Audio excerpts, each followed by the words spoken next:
Israel और Iran एक बार फिर आमने सामने हैं और किसी भी वक्त इजराइल पर एक बड़ी स्ट्राइक कर सकता है ईरान। इस तरह की खबरें सामने आ रही हैं।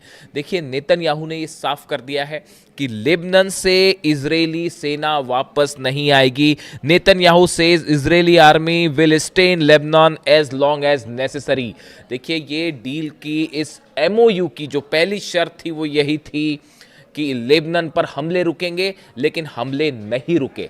इस शर्त का हिस्सा यह था कि लेबनान से इजराइल की सेना वापस आएगी। नेतन्याहू इसके लिए भी तैयार नहीं है और हालात ये हैं कि लेबनान के 6 शहरों पर, 6 अलग अलग शहरों पर इजराइल की तरफ से भारी बमबारी की गई है। हेलीकॉप्टर्स ने बम बरसाए हैं, वहां पर ग्राउंड ऑपरेशन चल रहा है। इजराइल की सेना जबरदस्त गोलीबारी कर रही है। ये लेबनान से जो खबरें आ रही है, वहां पर करीब 20 ठिकानों पर आमने सामने लड़ाई हुई है हिजबुल्लाह और इजराइल की। इसमें इजराइल को भी बड़े नुकसान की खबरें आ रही हैं। देखिए, कल जिस तरह से हमले हुए और 18 से ज्यादा लोगों की मौत हो गई चंद घंटों के अंदर, उसके बाद हिजबुल्लाह की तरफ से भी बड़ा पलटवार किया गया है और जो खबरें सामने हैं उसके मुताबिक 5 से ज्यादा जो आर्मी की गाड़ियां होती हैं इजराइल की, वो तबाह की गई है।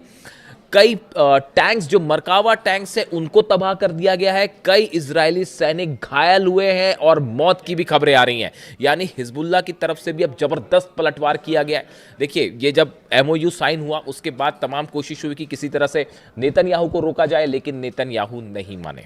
यही वजह थी कि ईरान ने जिनेवा जाने से मना कर दिया और ईरान के सुप्रीम लीडर समेत तमाम सेना के बड़े अधिकारियों की तरफ से ये बात सामने आ चुकी है कि अगर नेतन्याहू नहीं रुके तो फिर इसका नतीजा ये होगा कि ना सिर्फ ये एमओयू खत्म हो जाएगा, डील खत्म हो जाएगी, बल्कि एक बार फिर जंग शुरू हो जाएगी।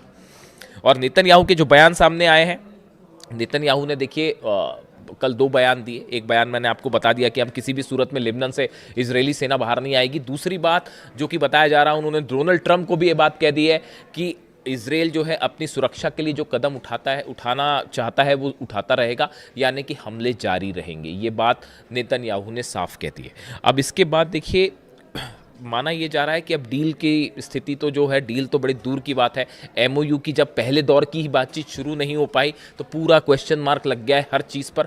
हॉर्मूज से जो अमेरिका के जहाज़ थोड़ा पीछे हटे थे उन्हें रोक दिया गया है वहीं पे। यानी हॉर्मूज अभी फ़िलहाल धीरे धीरे खुलना शुरू हुआ था, लेकिन 24 घंटे के अंदर ही वहाँ पर जो है हालात फिर से एक दूसरे के आमने सामने वाले हो गए। इसी बीच डोनाल्ड ट्रंप का एक बयान आया। देखिए, इस तरह की खबरें चल रही थी कि जेडी वेंस जो है वो नेतन्याहू से नाराज़ है और उन्होंने काफ़ी कुछ कह दिया है कि हम आपको हथियार नहीं देंगे वगैरह वगैरह, इस तरह की बातें। लेकिन डोनाल्ड ट्रंप का बयान आया है। डोनाल्ड ट्रंप ने इस बात को फिर कहा है कि इजराइल हमारा साथी है, नेतन्याहू मेरे दोस्त है और हम इजराइल को हथियार देते रहेंगे। देखिए, ये बात तो है ही, हम हमेशा से आपसे कह रहे थे, मैं बार बार ये बात कह रहा हूँ। इस तरह की जो खबरें आ रही हैं कि ट्रंप और नेतन्याहू में कोई तनाव है, अमेरिका और इजराइल में कोई तनाव है, ऐसा कुछ नहीं है। जो कुछ भी हो रहा है, बड़े सारे एक्सपर्ट से मान के चलते हैं कि जो कुछ भी हो रहा है ये एक बड़ी रणनीति का हिस्सा है और एक बार फिर ईरान के साथ धोखा हो सकता है। इस बात के लिए आरजीसी तैयार है। देखिए, कल बीती रात, मुहर्रम का वक्त चल रहा है, बीती रात ईरान की सड़कों पर लाखों लोग जमा थे। चाहे तेहरान हो, चाहे तमाम अलग अलग शहर, और सब जगह से एक आवाज़ उठ रही है, लब्बैक या हुसैन। और पूरा ईरान एकजुट है और किसी तरह की, देखिए, एमओयू के पक्ष में तो वहाँ की जनता बाय एंड लार्ज थी ही नहीं। ये एक ऐसा फैसला था जो ये सोच के लिया गया कि दुनिया में एक शांति स्थापित हो, एक बार फिर कोशिश की जाए, ईरान के लोगों को रोज़गार मिले, हालात बेहतर हों, शांति के लिए कदम ईरान ने अपनी तरफ से उठाया था। लेकिन एक बार फिर धोखा मिला, जिसको लेकर जो है बार बार यही बात कही जा रही थी। अब इन हालात में न सिर्फ ईरान की आवाम बल्कि वहाँ की लीडरशिप एक बार फिर बेहद गुस्से में, और बताया जा रहा है कि मुस्तफा खामेनी एक बार फिर कोई बड़ा फैसला कर सकते हैं इस एमओयू को लेकर। और इस बार अगर एमओयू टूटता है या डील के मामले में मामला आगे नहीं बढ़ता है तो ये फिर से जंग की तरफ ले जाएगा। लेकिन इस बीच देखिए, मैं आज छोटा सा जिक्र करना चाह रहा हूँ एक ऐसे मुद्दे का जो बेहद गंभीर है, और बताया जा रहा है कि एक बड़ा कोवर्ट ऑपरेशन शुरू कर दिया है बेंजामिन नेतन्याहू ने, मोसाद ने, इजराइल ने। ऐसा कई एक्सपर्ट्स बता रहे हैं। ऑपरेशन ऑक्टोपस नाम दिया गया इसको। देखिए, ये दूसरे दिन 2 दिन पहले एक खबर आई, एक हमला होता है ईरान में। देखिए, ईरान के एक top nuclear scientist doctor Mehrdad की गोलियों से हत्या कर दी गई, उन्हें गोलियां मार दी गई और उनकी मौत हो जाती है। ये ठीक 2 दिन पहले की घटना है। मैं इस पे नज़र बनाए रखा था कि इससे क्या जुड़े अपडेट आते हैं, और अब ये बताया जा रहा है कि ये मोसाद से जुड़ा ऑपरेशन हो सकता है। देखिए, ये माना जा रहा है कि ये एमओयू साइन होने के बाद एक बड़ा प्लान तैयार किया गया है, जिसमें ईरान के कई टॉप लीडर्स को, कई टॉप साइंटिस्ट को, और इसके साथ ही आईआरजीसी के बड़े अधिकारी, वो सब के सब मोसाद के निशाने पे हैं और किसी पर कभी भी हमला हो सकता है, ताकि ये डील, ये एमओयू मामला आगे ना बढ़ पाए।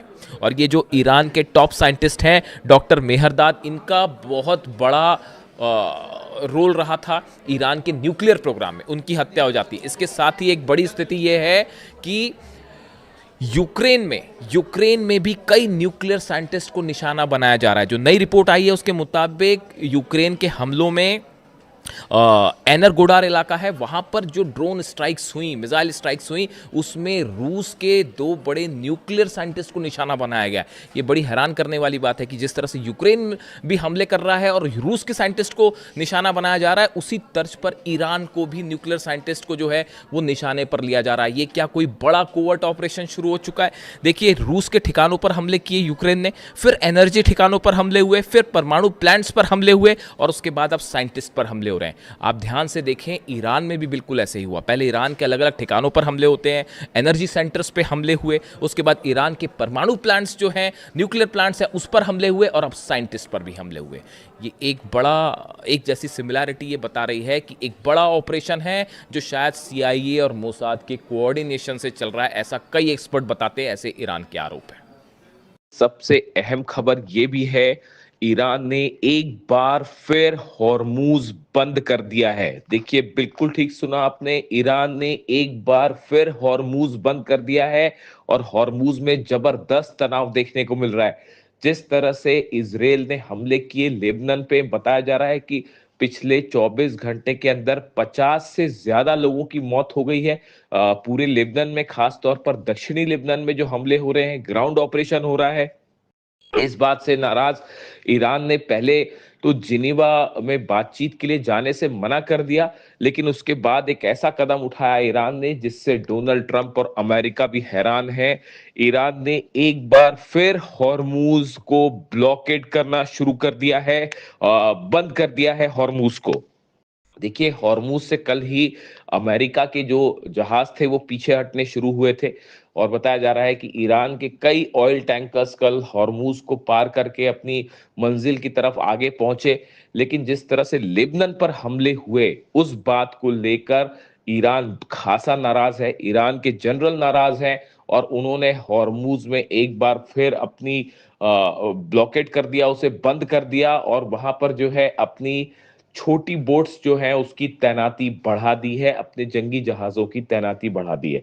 यानी हॉर्मूज अभी खुले चंद घंटे ही बीते थे कि एक बार फिर हॉर्मूज बंद हो गया है, और आमने सामने स्थिति देखी जा रही है अमेरिका और ईरान की हॉर्मूज में। डोनाल्ड ट्रंप की तरफ से कहा गया है कि नेतन्याहू को लेबनान पर हमले रोकने चाहिए, लेकिन ईरान का कहना है कि सिर्फ ऐसे बयानों से काम नहीं चलेगा, और पूरी तरह से लेबनान में युद्ध रोकना अमेरिका की जिम्मेदारी है, हमले रोकना अमेरिका की जिम्मेदारी है। अगर अमेरिका ने हमले नहीं रुकवाए लेबनान पे, तो बातचीत आगे नहीं चलेगी और ना ही हॉर्मूज खुलेगा। इस मुद्दे को लेकर, हॉर्मूज को लेकर अब एक बार फिर तनाव बढ़ता दिखाई दे रहा है, और बताया जा रहा है कि अगले 24 घंटे में ये तय हो पाएगा कि इजराइल और लेबनान, खास तौर पर हिजबुल्लाह के बीच जो हमले हैं, क्या वो जारी रहते हैं या वो किसी सीज फायर की तरफ आगे बढ़ते हैं। देखिए, नेतन्याहू पहले ही साफ कर चुके हैं कि हिजबुल्लाह पर हमला नहीं रोका जाएगा, इजराइल की सुरक्षा सुनिश्चित की जाएगी। लेबनान में जो जमीन पर इजराइल ने कब्जा किया है, नेतन्याहू उसे भी खाली करने के लिए राजी नहीं है, पीछे आने के लिए राजी नहीं है। ऐसे में ईरान और अमेरिका की बातचीत कितने दिन चल पाएगी, इसको लेकर अब बड़ा सवाल खड़ा हो गया है।